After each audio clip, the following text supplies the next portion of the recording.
Hello everyone and welcome to the Art of Teaching Art. I'm Mrs. Darby and today I'm going to show you how to complete a still life drawing using mark making inspired by Giorgio Morandi. Now this is a direct copy of Giorgio Morandi's work. I've sketched it out first in pencil and then copied the marks he made in a fine liner from the picture to create a range of tones. So where I've got lighter tones, I've just got individual lines. Where I've got darker tones, like this area here, is where I've gone over several times using crosshatching, using lines going all different directions. And then where I've got the kind of medium tones as well, I've used a mixture of smaller fine liners, as well as going over the lines to create darker tones. After creating this piece to try out the technique, I went on to do my own drawing, which is this piece here. So this is a picture of a light bulb. So we've got all the reflections of the glass and then building up the different tones in the background. And this was a really interesting way to explore mark making, building up texture, adding different tones. And I really enjoyed adding the marks going in different directions to create that kind of 3D effect within the work. What I'm going to show you is how to sketch out the picture, and then how to use mark making to create the range of tones and detail within your work. So you can do this with lots of different materials. You could use fine liners, you could use a biro pen, and you can also do this in pencil. So it's up to you kind of what you choose. I feel that it's more effective in pen, but it is slightly more difficult because obviously you can't rub pen out if you do go wrong. But I think it's nice to explore in lots of different materials. So I decided to go for this image because it's got a nice range of tones in it, so I can get those much darker areas, but then also some lighter areas. I also like how the ribbon is draped across the mannequin, and I've just got the range of shapes that I can use in the background. Although this isn't exactly the same as Giorgio Morandi's work, I still feel like I'm able to use the range of marks and cross-hatching to complete a piece inspired by his mark-making works.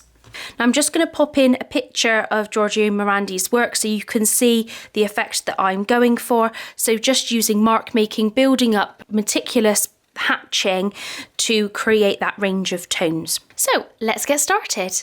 So first up, I need to draw out the picture. So I'm just using a HB pencil to do that. So just starting with the main part of the body, which is kind of the centre of the picture, and then working outwards. I'm judging all of my proportions on that main part of the body and then comparing the size of things from the picture to my drawing. And then using the pencil to get the angles for the different things as well. So really just comparing everything to get it in proportion.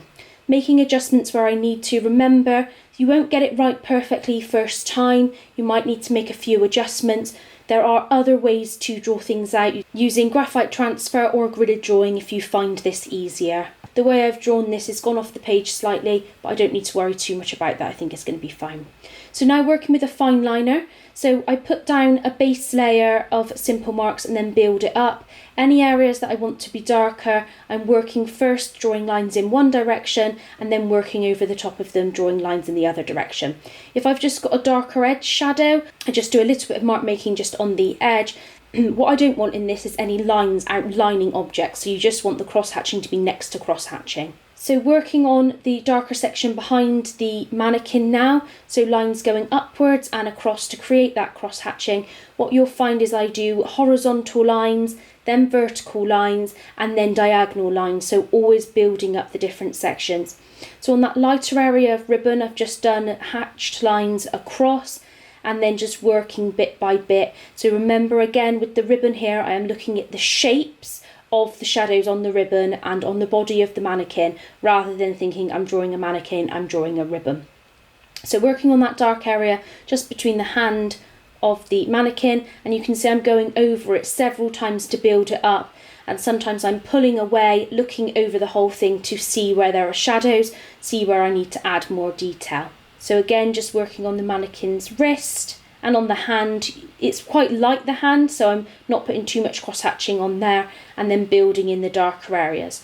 So you need to be quite patient with this technique. It will take a long time to kind of work, but you could work on a smaller drawing if you know that you'll take a little bit more time on this. So it's up to you to decide that obviously this is an A4 drawing. You could work on an A5 size drawing if that's easier and quicker for you. So just working on a fade here. So I'm trying to get that blended effect from going from dark to light. And it's quite tricky to do that, but you just need to keep pulling back, adding more marks, looking at it again. It's really important that you kind of take your time to look really carefully at what you're drawing with this. Now just adding a few more details onto the ribbon and onto the neck. So trying to create those shadows to make it look 3D, and then behind the head adding those darker areas. I'm not filling the whole of the darkness at the back because it's just going to take a long time.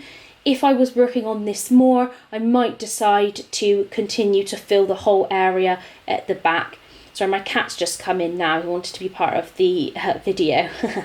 So working on the ribbon a bit more, so really looking at those details. So seeing where the dark areas are and where the lighter areas are. Any darker areas, I'm building up layers of hatching marks, of lines to create those darker tones. And then when there's lighter areas, I'm building up those lighter marks. So just using the combination of marks to complete everything. And any lines that need to be darker, like thinner spaces, I'm just using very small hatches, almost dots, to create that. Now working onto the body to try and get that shadow there. There's a slight shadow on the body from when the ribbon comes across as well. So trying to add that in and add all the other details that I can see as well on the legs. So just adding hatches in some ways and cross hatches in others to build up the detail.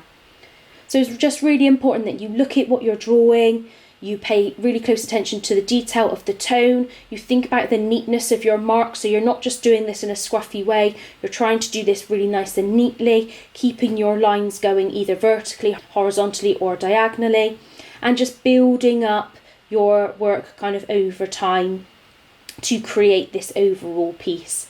So just adding some finishing touches to the different areas now and moving up onto the ribbon. You can see that these dark areas really do take a while to build up. It's quite nice and kind of therapeutic to just work on something quite methodically, just doing line after line. So working on the last bit of ribbon now, adding in some lighter marks. This one has a dark shadow on one side, so I'm just building that up and then working on the rest of the ribbon and just building in all the details that I can see. So just remember to look carefully at your picture, carefully at your work, and then just have the patience to keep going, even though it is very repetitive to obviously create these marks. But I think it builds up to a really interesting drawing. So there is the completed drawing. I could continue to work to build up these areas, but I'm happy that I've really explored the technique and used a range of tones to create my drawing, and I really like this effect. You could work from this and then develop it into a monoprint or into lino print, or just photocopy this and work with watercolour on top. Thank you so much for watching and have a really great day.